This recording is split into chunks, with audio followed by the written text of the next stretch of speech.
It's been here for quite some time. Axles are just about half buried in the ground here.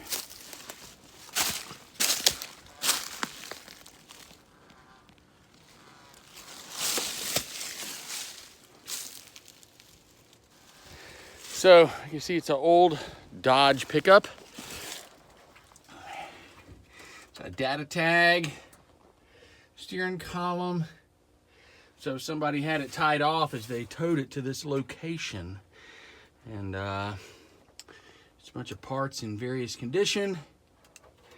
And as I have seen previously, the metal glove box inside indicates that it's a wartime truck, military at least. Windshield is intact, hood is there, all the front end stuff.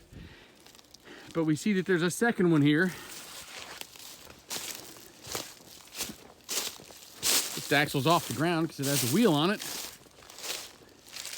But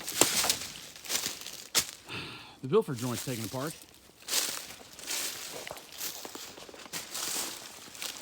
There's the engine, and it appears that the transfer case is there. So that's pretty cool. Transmission looks like it might be missing. And there's another wheel and tire. So this one has the data tags. We can see it's got the military information there on this one, and this is the second truck.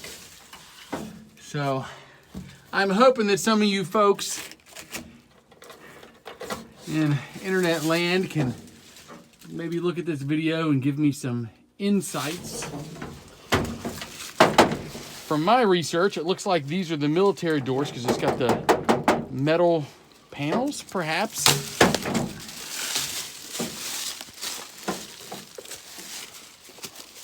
So this one, the hood and grill is not on it, but as you can see, about 10 feet away is the rest of the front end. And it seems to me that between these two cabs and all of the parts, I could come up with one, perhaps, pretty solid truck. And it's pretty cool. That one has on the door the Bent Pine Trading Post Lumber and Building Materials. So that's kind of cool. Old, you know, classic logo. So